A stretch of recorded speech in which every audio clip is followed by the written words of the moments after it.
Bien. Bueno, muy buenas tardes a los medios de comunicación y a través suyo a los chilenos y chilenas que nos están escuchando. Esta vocería es para presentarle al país aspectos que han sido claves de nuestra gestión y que queremos transmitirle de manera directa, transparente, concreta, clara y con la verdad. Cuando asumimos el gobierno tuvimos que enfrentar 4 crisis que se estaban desarrollando en nuestro país y que tuvimos que enfrentar con mucha decisión. La crisis de seguridad y migratoria, la crisis económica, pero también la crisis en el sistema de salud y en el sistema educacional. Y no solo enfrentar esas crisis para poder estabilizar el país en esos ámbitos, sino que junto con ello poder avanzar en más de 1000 aspectos que hoy día podemos decir que mejoran la calidad de vida y las condiciones materiales de los chilenos y chilenas y del país. Pero no bastando con ello, no bastando con asumir la tarea de estabilizar aspectos claves que estaban en crisis en nuestro país, no bastando con la idea de avanzar en más de 1000 elementos, también nos propusimos transformar y hacer transformaciones estructurales que con acuerdos, con diálogos tripartitos hoy día ya han permitido avanzar en justicia social, justicia territorial, redistribución de la riqueza y mejores también en los ingresos de nuestros compatriotas. Por eso hoy día le estamos presentando los más de 1000 avances que podrán encontrarlos además en www.1000avances.cl, que están a disposición de todos ustedes, donde van a poder encontrar justamente cuáles son los 15 principales avances, los más de 1000 que han desplegado todas las carteras de gobierno y que podemos encontrarlas también clasificados por educación, salud, crecimiento y empleo, innovación, tecnología, medio ambiente y desarrollo, Chile en el mundo, a propósito también de los avances que ha tenido nuestro país a nivel internacional, en materia de obras públicas, por cierto, en materia de seguridad y migratoria, en educación, en mujeres, en infancia, en el área social, etcétera, etcétera. Esto es muy importante porque además son avances que ya están implementándose, están aprobados por el Congreso y que están impactando en todas las regiones de nuestro país y, por cierto, están llegando a la mesa de todos los chilenos y chilenas. Quiero cerrar señalando que aquí está el principal sello de gobierno. La tarea que hemos tenido que asumir en estos casi 4 años ha sido principalmente estabilizar, avanzar y transformar. No por tener que haber enfrentado distintas crisis, dejamos de transformar. Y ejemplo de ello, la reforma de pensiones, que si bien no terminó con la AFP, creó un seguro social que hoy día va a aumentarle las pensiones a 2,2 millones de personas, ¿no? Junto con la PGU, esto se va a traducir que además del aumento de la PGU se cree 2 elementos adicionales de aumento de pensión, como la pensión por años cotizados o la pensión que cubre la esperanza de vida para las mujeres y que repara una injusticia por largo tiempo que se estuvo vigente en nuestro país contra las mujeres que cotizaban. Y además el royalty minero, que no solo está permitiendo en esta administración, sino que la próxima administración que se aproveche más el aumento del precio del cobre a través de los ingresos que va a tener el fisco por royalty minero, también la Estrategia Nacional del Litio, el nuevo sistema de permisos sectoriales que está ayudando también a apuntalar la economía, agilizar las inversiones, el aumento del salario mínimo, entre otros aspectos. Estamos hablando, insisto, no solo de simples avances, sino que de transformaciones en el rol del Estado, en cómo contribuye a redistribuir la riqueza, cómo contribuye a hacer más justicia social. Ahora lo dejo con las palabras del ministro del Interior y luego con nuestros ministros sectoriales para que puedan aterrizar más concretamente de qué se trata estos más de 1000 avances por área de trabajo de gobierno. Gracias. Bueno, qué duda cabe, cuando el presidente Boric asumió la presidencia de la República, tuvo que enfrentar crisis heredadas que se originaron mucho antes de que iniciara su mandato. Y por eso el gobierno ha trabajado durante todos estos años para estabilizar el país, para avanzar en iniciativas que mejoran la calidad de vida de todas las chilenas y chilenos y para transformar. Al inicio de este gobierno teníamos una inflación descontrolada, presión migratoria, un aumento sostenido de la violencia y respondimos con responsabilidad fiscal, fortalecimiento del Estado y foco en las personas. Todos recordamos que sin ir más lejos, aquí a pocas cuadras de La Moneda, en la Alameda, había rucos. En el norte, migrantes viviendo en plaza, incluso choques entre chilenos, chilenas y migrantes, que que generaron hechos de violencia de los cuales había que hacerse cargo. Y en ese contexto hemos impulsado una serie de iniciativas. En primer lugar, para estabilizar la economía, controlar la inflación, restablecer el crecimiento y, adicionalmente, avanzar para elevar los estándares de seguridad a lo largo de todo el país.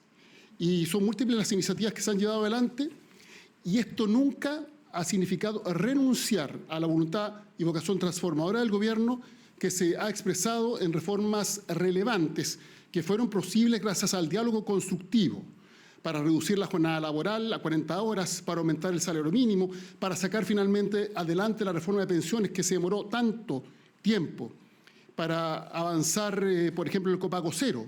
Múltiples iniciativas que mejoran la calidad de vida en Chile, que nos permiten avanzar hacia un país más justo.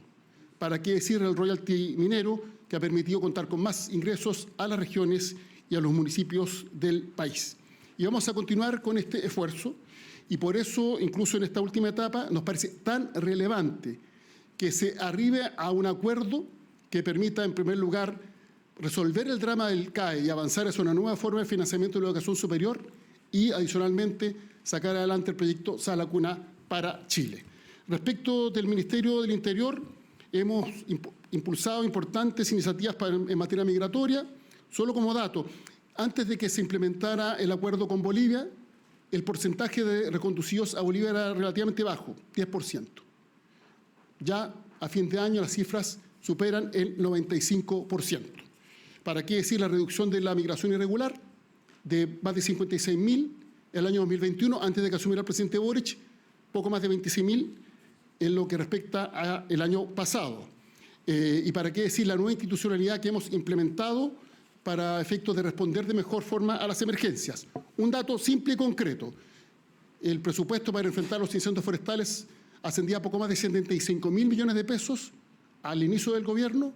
Para esta temporada, más de 160.000 millones de pesos, un aumento de más del 100% que nos ha permitido dar rápida respuesta ante las distintas necesidades. Por eso es necesario perseverar en estos esfuerzos para seguir construyendo un Chile más justo.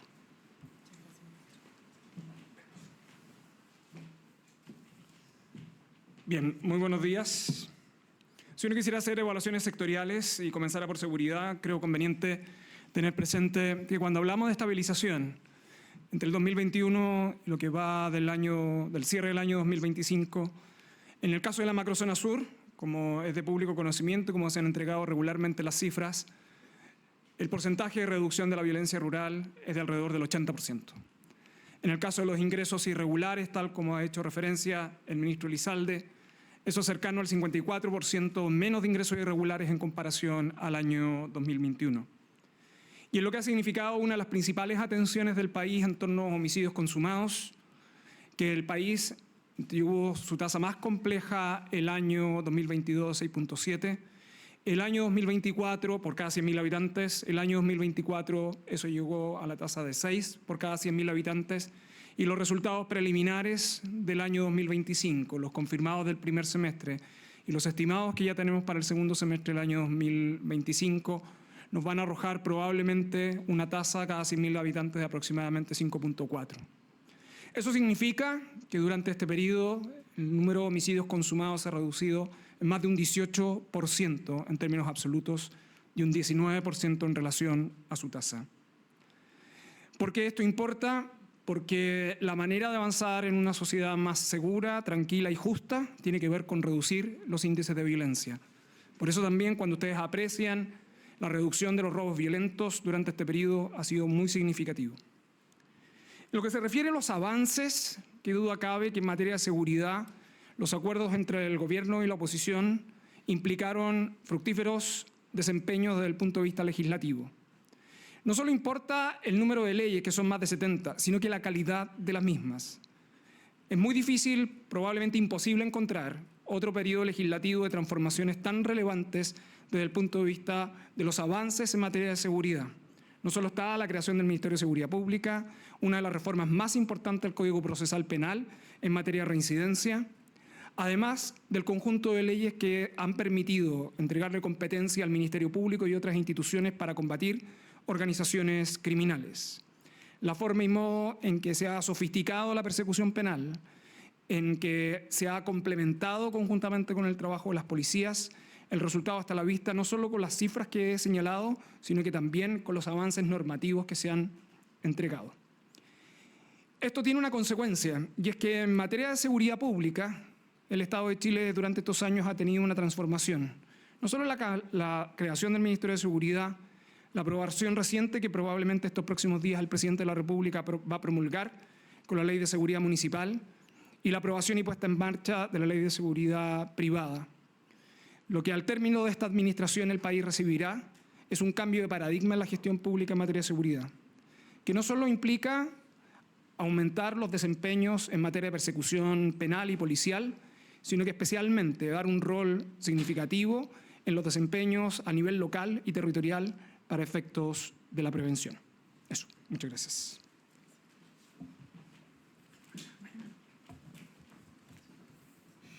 Muy buenos días. Este gobierno cuidó la economía y por eso generó las bases para progresar más rápido y de manera más justa. Partimos estabilizando las cuentas macroeconómicas y eso tuvo un impacto directo en reducir radicalmente la inflación y proteger el bolsillo de los chilenos y chilenas. Además, permitió bajar la tasa de interés y, por lo tanto, fortalecer la inversión. Avanzamos en crear mejores condiciones para la inversión. La ley de permisos sectoriales agilizó drásticamente la aprobación de proyectos. En el ámbito ambiental, el año pasado terminó con la mayor aprobación de proyectos de la historia del sistema de impacto ambiental. Creamos el programa Permiso Ágil para las pequeñas y medianas empresas. Y todo eso redundó en un rápido crecimiento de la inversión. Este año vamos a tener la más alta tasa de inversión de los últimos tiempos y el año pasado ya vimos un incremento en la productividad. Todo eso conduce a un mayor crecimiento y, por lo tanto, mayores ingresos para chilenos y chilenas. Nos importó mucho hacer transformaciones que mejoraran la calidad de vida de los chilenos y chilenas. Las recientes cifras de la CACEN dan cuenta de los resultados logrados. La pobreza se reduce de manera importante y eso ocurre porque aumentaron las pensiones, aumentó el salario mínimo, aumentaron los salarios en general, se crearon 600.000 empleos y se crearon las condiciones para distribuir mejor la riqueza de nuestros recursos naturales a través del royalty minero y la ley de fraccionamiento pesquero que aumenta las cuotas para los pescadores artesanales. Particular énfasis pusimos en crear las condiciones para que Chile creciera de manera sostenible en el tiempo. Creamos un nuevo programa, el Programa de Desarrollo Productivo Sostenible, que a lo largo del gobierno invirtió 500.000 millones de pesos en crear o fortalecer nuevas industrias. Resultados concretos: la industria del litio, donde el Estado va a tener un rol particular, va a multiplicar sus niveles de producción y además incorporar valor agregado. Lo mismo ocurre con la industria del hidrógeno verde, que ya ve sus primeros proyectos nacer. Los centros de procesamiento de datos es una nueva industria para Chile. Y todo ello ha ido acompañado de un programa de fortalecimiento en habilidades para los trabajadores y en proveedores para abastecer estas nuevas industrias. Chile cuenta con bases para crecer muchísimo mejores que las que heredamos del gobierno anterior y que augura mejores tiempos para chilenos y chilenas.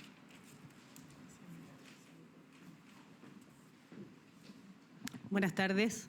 Qué duda cabe que el sector salud estaba en una situación crítica el año 2022. Recordemos que estábamos viviendo la peor emergencia sanitaria que hemos vivido, de hecho, en la historia de la República, con un aumento de la mortalidad general, una disminución de la expectativa de vida, una prolongación de los tiempos de atención de las personas que prácticamente se duplicaron. Cuando nosotros asumimos el gobierno, los tiempos de espera superaban los 20 meses en promedio y en mediana, en cualquiera de las medidas que ustedes quisieran medirlo.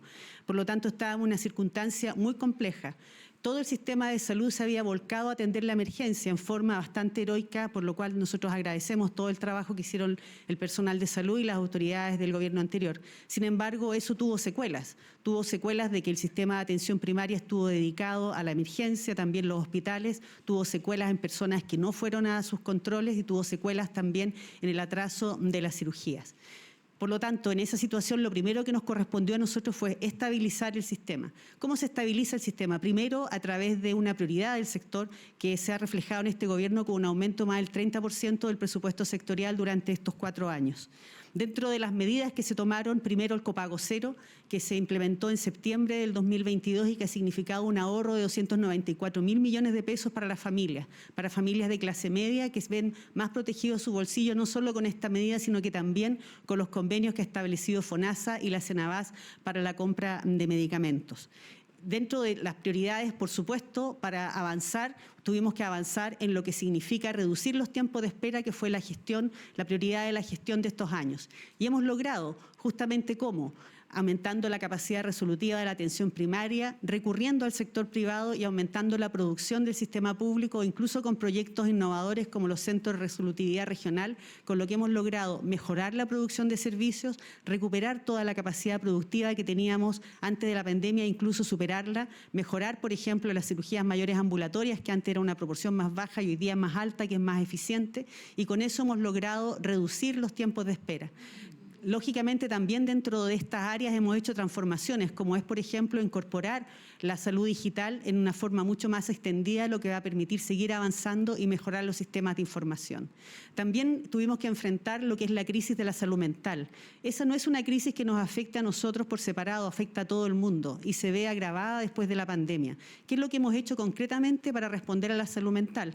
Hemos tenido cambios a nivel de política, con proyectos de ley, programáticos, con la creación de, por ejemplo, los teléfonos para el suicidio, el asterisco 4141. Hemos tenido prioridad también para el tratamiento de la demencia. Hemos formado más especialistas, 400 psiquiatras más durante estos años para adultos, 150 psiquiatras infantiles. Hemos generado la garantía GES. Hemos llegado a 90 problemas GES. Uno de ellos es el tratamiento hospitalario de la depresión grave de los niños, que además tiene en la ley de salud mental otro beneficio cuando se logre aprobar. Y también hemos construido los centros comunitarios de salud mental que ya existían y que en este gobierno se comprometieron entre habilitar y construcción 15 nuevos centros. Por lo tanto, también se ha avanzado en el tema de salud mental. Y en el área de transformación, tenemos que hablar también y estar orgullosos de lo que hemos hecho con las campañas de invierno, con las vacunaciones y con la incorporación de la inmunización con el anticuerpo monoclonal. Nunca Chile había tenido una portada de una revista internacional científica para una política pública que se haya hecho en el país.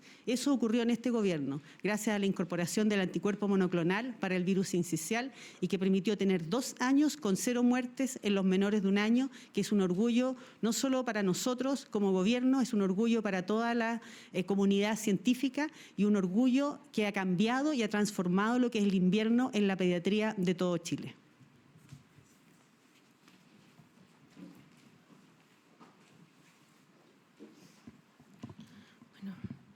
Buenas tardes. Cuando asumimos el año 2022 estábamos no solamente con la tasa más alta de de inserción laboral femenina desde el año 2010, una baja de 1 década durante la pandemia. También con la cifra más alta de llamados de emergencia por violencia intrafamiliar sin traducirse en judicialización, además de un crítico informe de la Contraloría General de la República de la atención a la violencia contra las mujeres durante la pandemia.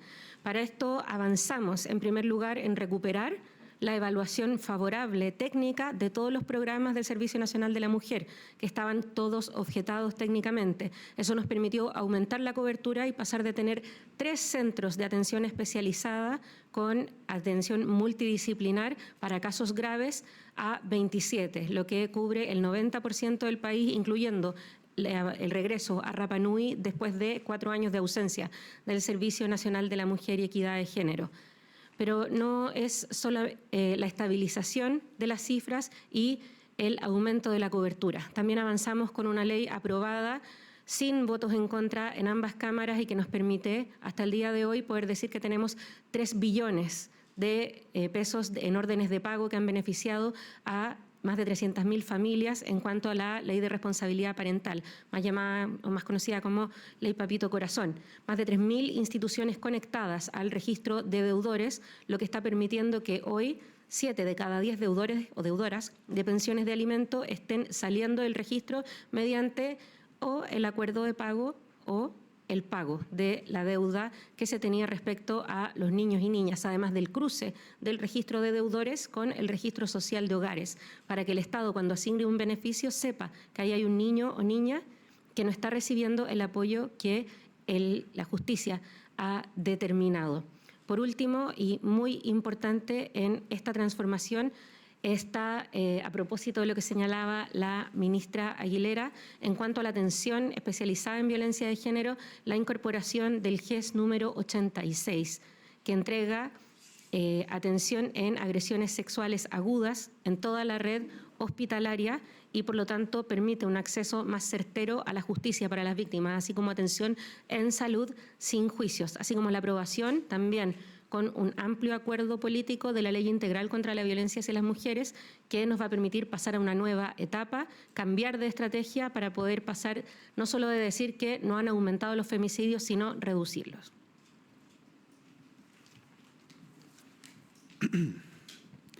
Tal como se ha señalado anteriormente, el 2022 fue un año en el que retornamos después de una pandemia, la pandemia que trajo muchas consecuencias, y en educación precisamente fue uno de los sectores que se vio más golpeado por los efectos de la pandemia. Los resultados de aprendizaje disminuyeron, la asistencia escolar, la desvinculación educativa también aumentó de manera significativa, y por eso es que nos abocamos a este proceso de estabilización de un sistema educativo para avanzar en la normalización de ella, ¿no? Y esto se traduce efectivamente en algunas cifras que me parecen que son bien significativas. En materia de desvinculación escolar, podemos decir que logramos un resultado histórico al reducir justamente la desvinculación de un 1,3 a un 1,3% durante el año 2024. También la deserción escolar se vio impactada de manera positiva a través de los esfuerzos que desplegó el Ministerio de Educación y el gobierno del presidente Gabriel Boric para este esfuerzo de estabilización, donde pasamos de más de 50.000 estudiantes desvinculados el año 2022 a poco más de 40.000 el año 2024, es decir, una disminución de más de 10.000 estudiantes que fueron efectivamente retenidos por el sistema y que lograron permanecer en el sistema escolar por los esfuerzos que se desplegaron a través del plan de reactivación educativa que comenzamos a desarrollar en el año 2022 y que sigue vigente hasta la fecha. En tercer lugar, también hemos podido evidenciar la importancia que tienen los aprendizajes y hemos visualizado una alza sostenida durante todos los años de este gobierno, desde el 2021 en adelante, retomando primero el monitoreo que se hace a través del CIMSE, incluso logrando en los últimos 2 años entregar el CIMSE, los resultados del CIMSE a inicios del año escolar, lo que ha sido muy significativo para el sistema y para las comunidades educativas que han podido usar esa información para la toma de decisiones desde el principio del año y no a mediados de año. Pero en particular me interesa destacar cómo se avanzó, por ejemplo, en cuarto básico con el aumento sostenido de 13 puntos en las últimas 2 mediciones en lenguaje, lo que es muy significativo, eso solo en educación pública, la que supera efectivamente en 7 puntos el crecimiento de la educación particular pagada. Y en el caso de la educación pública en matemáticas logramos un aumento de 17 puntos en los últimos 2 años, lo que supera en 10 puntos la cantidad, el aumento que tuvo la educación particular pagada. Esto quiere graficar también que ha habido un esfuerzo específico sobre la educación pública que está teniendo efectos, y eso se expresa justamente en los resultados que han logrado no solamente las municipalidades, sino que sobre todo los servicios locales de educación. Todos los parámetros que yo he mencionado, la desvinculación educativa, la revinculación de aquellos estudiantes que han abandonado el sistema y también la mejora de los resultados de aprendizaje, tienen un resultado superior en los servicios locales respecto al resto del sistema. Así que esperamos que podamos seguir transitando en esa política pública tan relevante que ya no solamente tiene que ver con lo que ha significado o lo que ha impactado en estabilización, sino incluso pensando ya en los avances de un sistema educativo que requiere mirar hacia el futuro, y por eso es que esperamos que en estos días despachemos del tercer trámite la reforma a la ley de educación pública que está en el Parlamento. En materia de infraestructura escolar, podemos decir que ha estado uno de los centros neurálgicos de nuestro quehacer, porque el deterioro de la infraestructura educativa ha sido muy grande. Son más de 421.000 millones que el presidente Gabriel Boric ha desplegado a través de distintas líneas de acción e iniciativa, incluyendo entre ellas el desarrollo de la primera piedra de la escuela insular Robinson Crusoe en la isla de Juan Fernández, donde tras 15 años hemos logrado materializar lo que ha sido el esfuerzo de sucesivos gobiernos en una primera piedra que esperamos esté ya terminada definitivamente durante el mes de noviembre del presente año. Eso es una buena noticia para las familias de Juan Fernández, que han estado postergadas en esta espera durante más de una década. En educación parvularia ha sido también un énfasis del trabajo, porque nuestro esfuerzo es de la trayectoria educativa completa, desde la sala cuna hasta la educación superior, y hemos logrado también revertir una tendencia que no lograba despegar incluso desde antes de la pandemia, que es la asistencia a los jardines infantiles y salas cunas. Si el año 2022 teníamos una asistencia de un 62,4%, el año 2025 logramos registrar un 78,9%, llegando a las cifras históricas de asistencia de niños y niñas en edad parvularia en el sistema de educación inicial. Así que estamos muy contentos por eso, porque aquí es donde más importa justamente hacer esfuerzos pensando en los efectos que tiene para la trayectoria educativa posterior.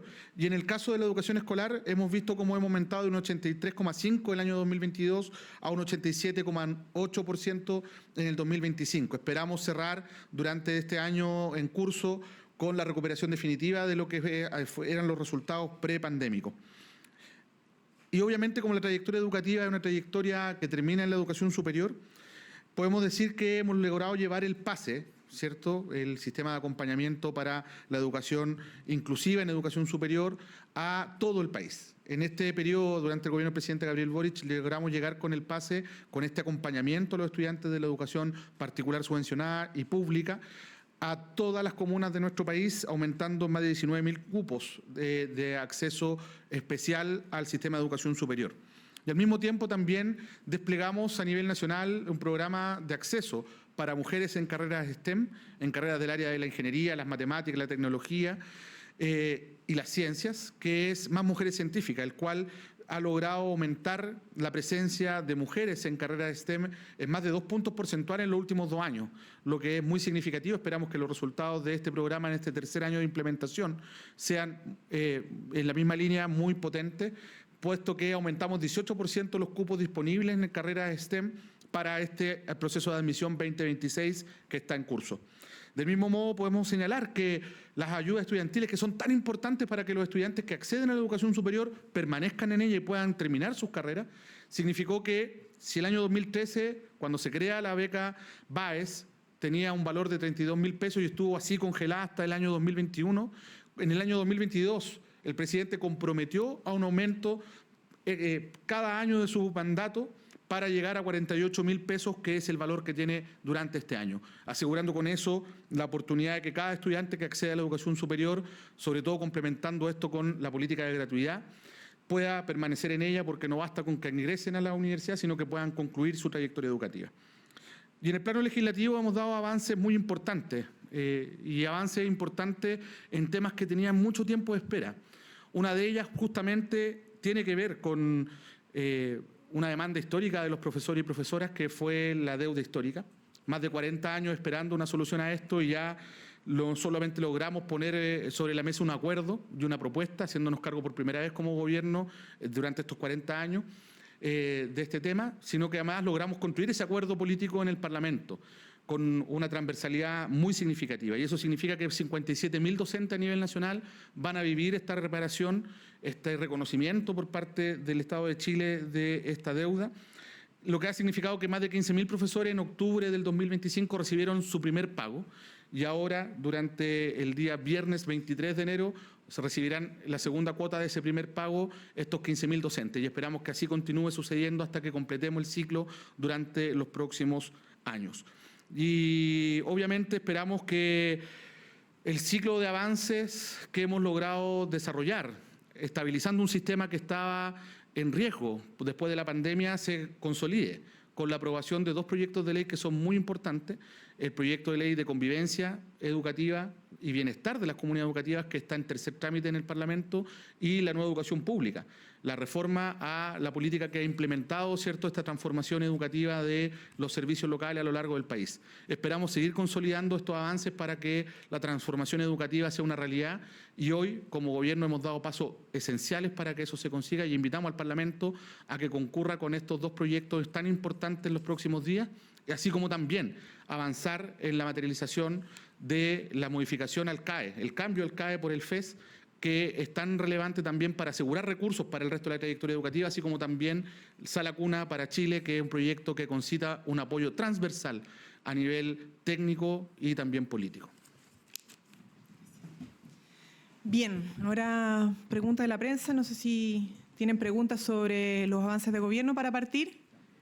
Ministra, ¿cómo está? Buenas tardes. Buenas tardes. También a todos los presentes. De cara a los desafíos pendientes que hay, sobre todo en materia legislativa, ministra, ¿en qué se traduce esta suerte? Sobre lo que presentamos ahora, ¿hay alguna pregunta o no hay ninguna pregunta de la prensa? Ya.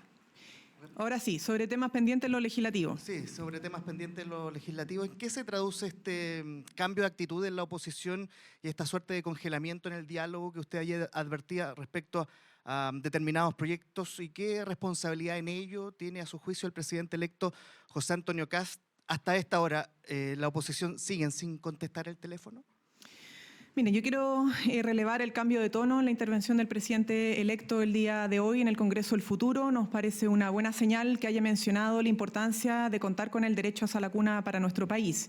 Y por eso quiero quedarme con esta última intervención. El presidente, además, en ejercicio, el presidente Boric, invitó al presidente electo a un acuerdo político en esta materia, porque ya los equipos de nuestros ministerios, con los equipos técnicos de la oposición, han logrado, obviamente, un entendimiento para poder materializar esto. Pero falta la definición política, falta la aprobación en el Congreso.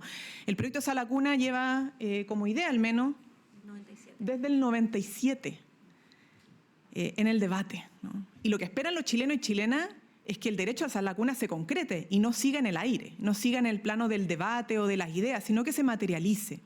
Es tan importante poner el centro a las personas y particularmente a las mujeres para lograr una mayor inserción laboral y que la maternidad deje de ser un castigo laboral, es que el proyecto de Sala Cuna debe aprobarse. Hemos flexibilizado posiciones, hemos estado conversando con los técnicos, hemos incorporado esas observaciones técnicas para habilitar a un acuerdo político. Y evidentemente en ese marco, y como siempre ha sido, nosotros vamos a estar siempre disponibles al diálogo, pero necesitamos que la oposición defina si es que va a permitir avanzar este proyecto o va a obstaculizar su avance.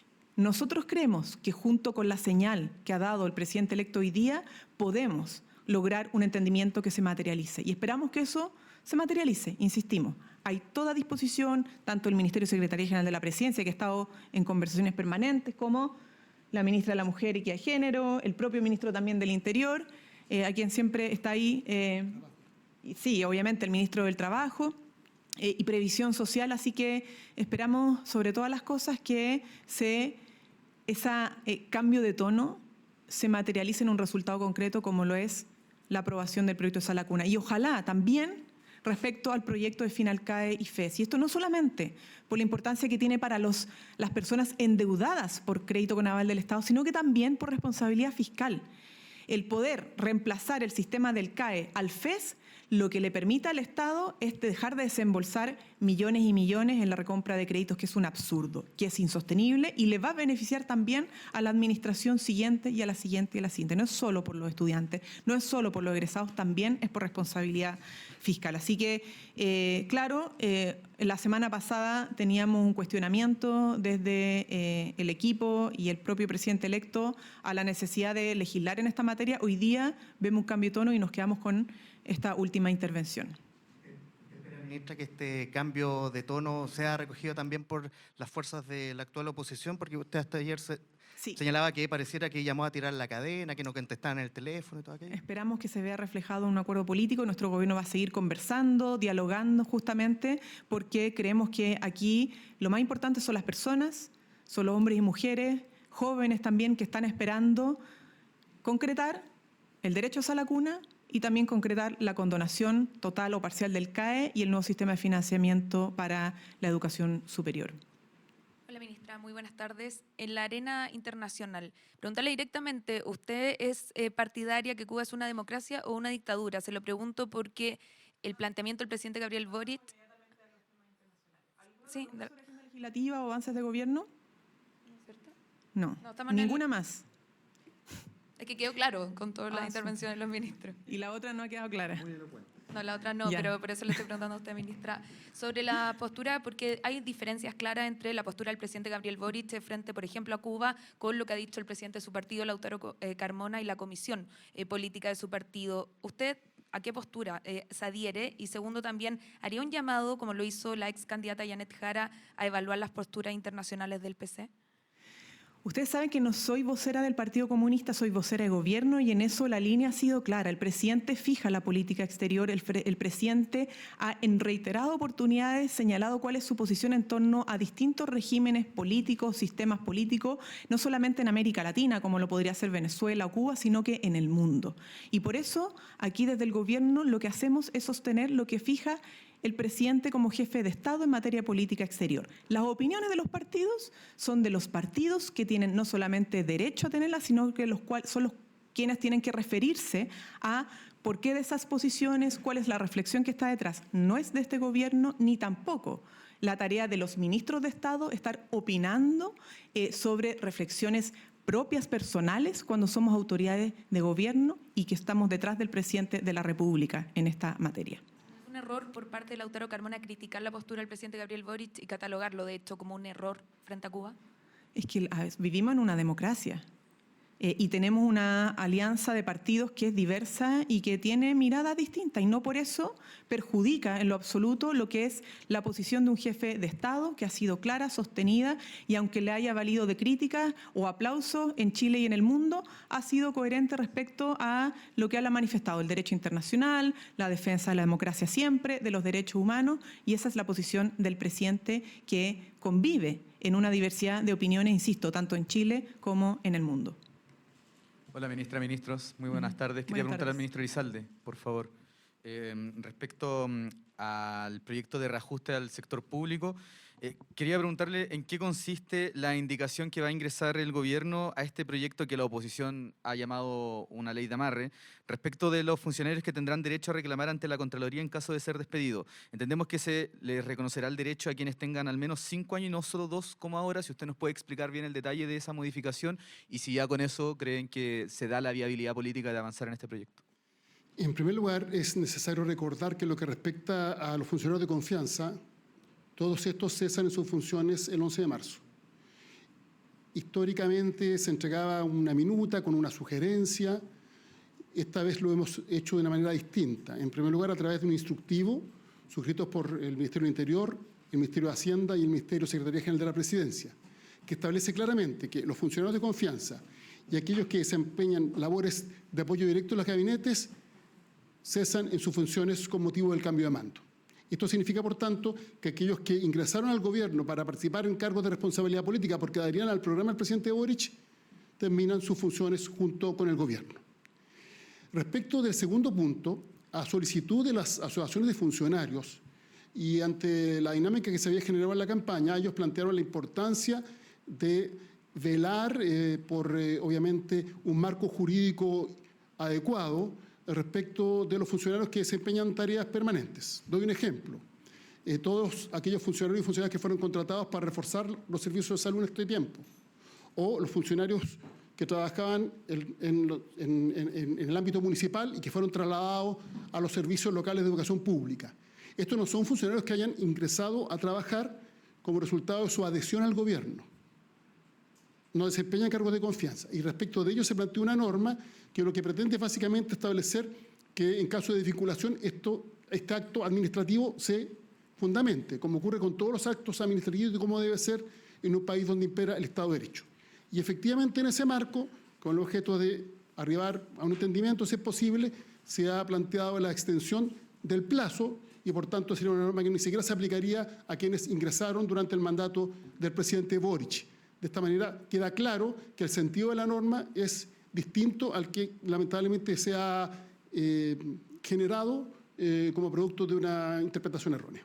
Ya, perfecto. Y entendemos que eso se habló ahora en el Comité Político de Empleo, le explicaron al oficialismo esta modificación. ¿Eso también se ha socializado con la oposición para saber si es que hay, para saber, ministro, si es que ya hay viabilidad política con esta Los detalles los tiene que dar el ministro de Hacienda y el ministro secretario general de la presidencia, que han estado en el diálogo con el oficialismo y con la oposición sobre esta materia. Ministro, buenas tardes. Le preguntaban a la ministra Vallejo respecto de esta especie de congelamiento de relaciones con la oposición. Yo quiero preguntarle directamente por la relación del gobierno con la administración que le va a suceder, con José Antonio Kast y también con sus equipos. Vimos la semana pasada duros intercambios entre el gobierno en ejercicio y el presidente electo. También hoy el presidente Boric se refirió a estas críticas que se emitieron en ICARE. ¿Cómo va ese traspaso y cómo conviven todos estos episodios de tensión con lo que se ha planteado respecto a que va a haber un traspaso ordenado y en buenos términos? Bueno, yo creo que aquí hay que distinguir. El gobierno está trabajando por un traspaso de mando que sea ejemplar. Por eso se ha modernizado, conforme el presidente que se estableció en el mandato anterior. La información va a estar disponible a través de medios electrónicos y, por tanto, todas las nuevas autoridades van a contar con información detallada respecto de la situación de sus ministerios. Y una vez que el presidente electo nombre o anuncie su gabinete, se va a proceder al diálogo bilateral con el objeto de que este traspaso se realice para que el Estado siga funcionando y trabaje conforme a lo que nos exigen las chilenas y chilenos. Finalmente, eso contribuye a fortalecer nuestra institucionalidad democrática.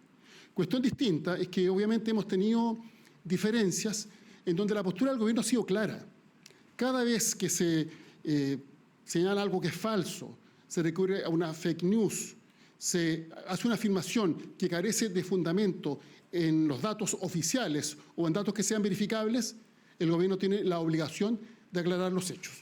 Y por eso hemos sido enfáticos, porque, por ejemplo, cuando se instala que este país se cae a pedazos, o cuando se dijo, hasta hace poco, que había más pobreza ahora que hace 4 años atrás, cuando la encuesta que hacen la semana pasada indica todo lo contrario, bueno, es obligación del gobierno, porque eso es bueno para la democracia, poner sobre la mesa los hechos, porque finalmente la verdad es consustancial a la democracia.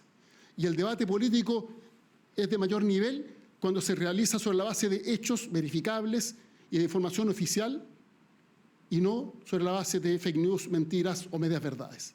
Y por tanto, son dos cuestiones distintas. Nosotros siempre vamos a defender la verdad y cada vez que sea necesario vamos a aclarar lo que corresponda, pero estamos al mismo tiempo trabajando para que el próximo gobierno tenga toda la información necesaria para que el trabajo del Estado no se desarrolle y la transición o el traspaso de mando se realice de muy buena forma. ¿Este clima de tensión en lo político, separando esas dos aguas, podría seguir hasta el 11 de marzo? Pero insisto, el traspaso de mando tiene que ver con cómo funcionan las instituciones. Y cuestión distinta es el debate democrático. Y en el debate democrático nosotros siempre vamos a defender la verdad. Cuando se dicen cosas que son falsas, corresponde aclararlas. Cuando se dice que la pobreza en Chile ha aumentado, cuando la CACEN indica lo contrario, bueno, lo que corresponde es que se verifiquen los hechos y que se restablezca el sitial que le corresponde a la verdad en una democracia. Para el ministro Cordero. Ministro, buenas tardes. Buenas tardes. Sobre el desalojo en la megatoma de San Antonio, hoy se vieron imágenes bien complejas, bombas molotov, barricadas, petardos, varios hechos de violencia en el medio del desalojo. ¿El gobierno tiene certeza de si los encapuchados que actuaron ahí son parte de la toma o son agentes externos? Eso por primera instancia, ministro. Y si en la evaluación que hace el gobierno respecto al procedimiento, ¿consideran que los efectivos policiales fueron sobrepasados en algún momento? A ver, en primer lugar, señalar que esta es una demostración fehaciente y adicional de que los fallos judiciales se cumplen y se deben cumplir.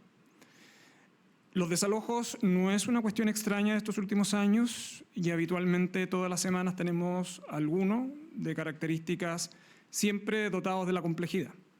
Eso significa que tanto Carabineros de Chile, la Policía de Investigaciones, los delegados presidenciales, el Ministerio del Interior, el Ministerio de Desarrollo Social y diversos municipios que han participado en los procesos de desalojo ya tienen protocolos bien establecidos. Esos protocolos suponen, por un lado, el despliegue policial, cuánto es la demanda de servicios policiales para ese lugar, y en segundo lugar, la información previa. Hago esta pequeña introducción para señalar que en el caso de este desalojo, por las características de esta toma, es la toma más grande que tiene el país, es por cierto una ocupación ilegal que es anterior al inicio de esta administración y que ha logrado establecer un cauce jurídico durante ella. Durante el año 2024, el desalojo de esta toma ha sido planificada con detalle por parte de la Autoridad de Vivienda, el municipio, la delegación, Carabineros de Chile y el Ministerio de Desarrollo Social. Dicho esto, el desalojo se está realizando de conformidad al plan que informó el Ejecutivo a la Corte y que la Corte de Apelaciones de Valparaíso no solo ratificó, eso en consecuencia implicaba que a partir del día de hoy comenzaba el desalojo en las 3 cuadrículas que están informadas. En segundo lugar, el despliegue policial, tanto el que se ejecuta al interior de la toma como aquel que está asociado a control de orden público, está instalado desde el día de ayer, incluyendo los medios destinados para ese fin. Lo tercero es que los inicios de los desalojos suelen provocar conflictos similares a los que ustedes han visto el día de hoy. ¿Han sido extraordinarios en relación a desalojos anteriores? La respuesta es no. En relación a la cuadrícula que hoy día, de la cual debía tomarse posesión, ¿se pudo tomar posesión? Sí, y sin ningún inconveniente. Existe, por lo tanto, la programación tanto para mañana y pasado mañana de las 2 cuadrículas adicionales que se deben desalojar. Nosotros tenemos información previa que estaban vinculados a sujetos que probablemente podían obstaculizar o manifestar resistencia al desalojo. No ha sido mayor aquel que nosotros teníamos evaluado. Hay una serie de razones que permitiría explicar eso, que por razones estratégicas, por cierto, no puedo revelar públicamente. Pero en ningún caso, de acuerdo a la programación desarrollada por Carabineros, la fuerza pública ha sido superada. ¿En qué estamos en estos momentos? El propietario tiene que dejar a disposición para la parte del desalojo del día de hoy la maquinaria. Esa maquinaria se está trasladando, que es la que va a hacer las demoliciones y posterior extracción de escombros para continuar mañana y pasado mañana con la misma modalidad.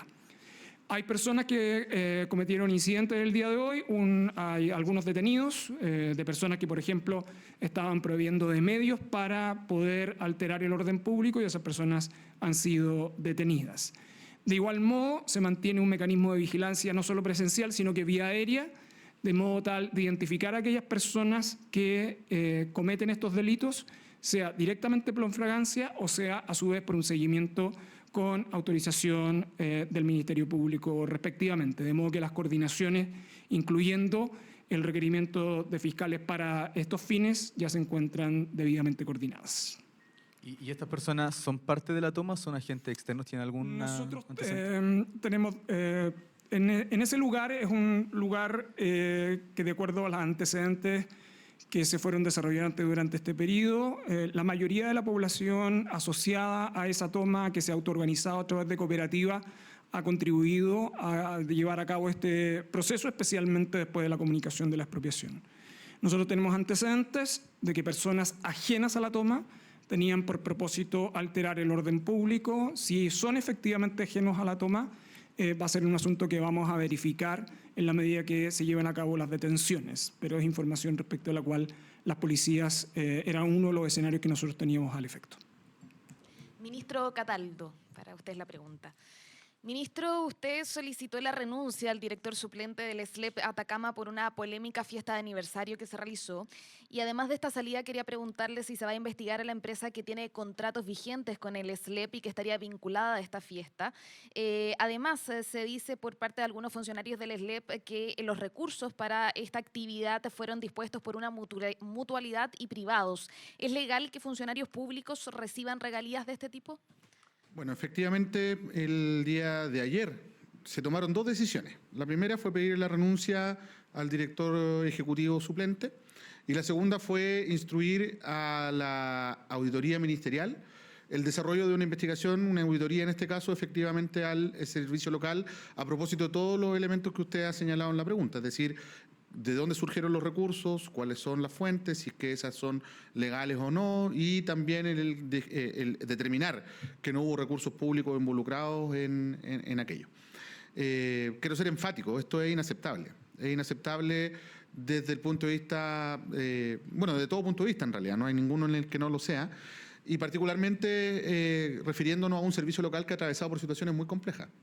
Es por eso que la determinación que tomamos fue inmediata, apenas tomamos conocimiento de los hechos y analizado ello, se le hizo la solicitud de renuncia, la cual ya está materializada, es decir, el día de hoy la persona ya no está ejerciendo ese cargo, está obviamente las subrogancias legales correspondientes y al mismo tiempo la instrucción de las investigaciones que espero nos resuelvan antecedentes lo antes posible para despejar todo tipo de dudas respecto a las fuentes del financiamiento de esa actividad y también del uso de recursos eventualmente públicos que hasta donde yo entiendo también no habrían sido utilizados recursos públicos para ese fin.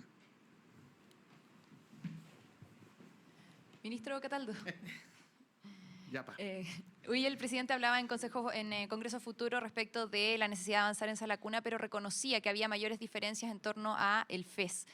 ¿Qué escenario ve usted respecto de este proyecto? ¿Cree que se va a llegar al final de esta administración con el fin al CAE y el nuevo sistema de financiamiento de la educación superior o no ve disposición de la oposición para eso? Mira, la ministra Vallejo lo señalaba respecto a Sala Cuna y yo extiendo ese análisis al FES. En ambos proyectos, tanto en Sala Cuna, donde hemos estado trabajando junto al Ministerio del Trabajo, el Ministerio de la Mujer y la Secretaría General de la Presidencia, en formular acuerdos con la oposición.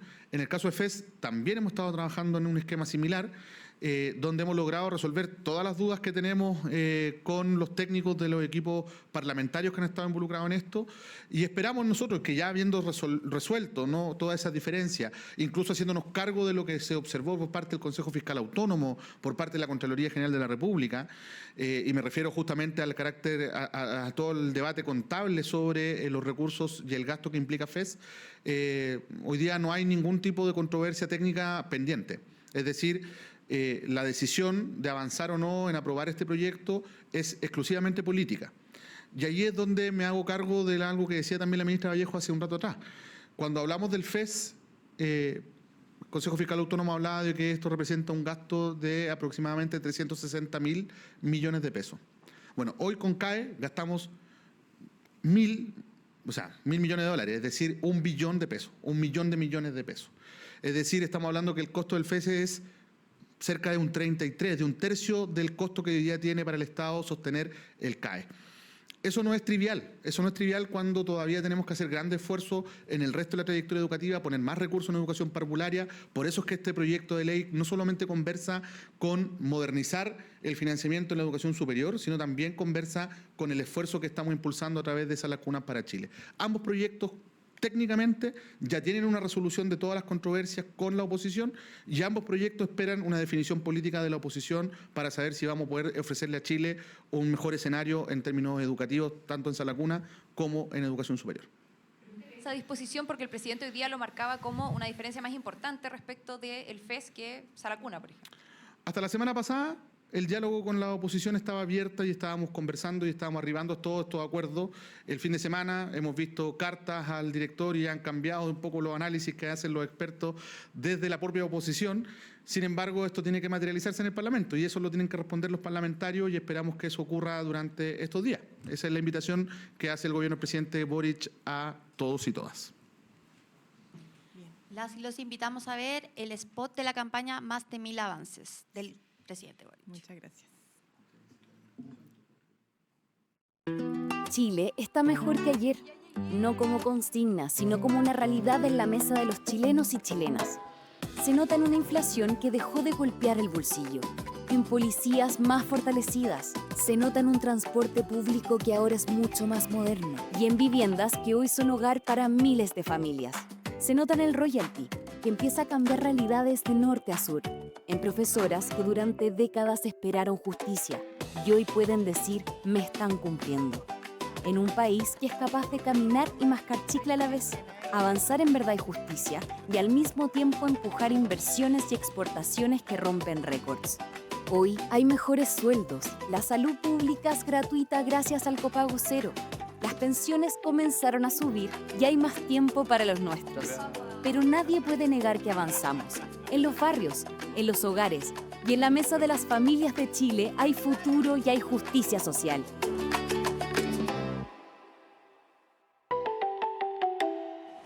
Gobierno de Chile. Chile avanza contigo.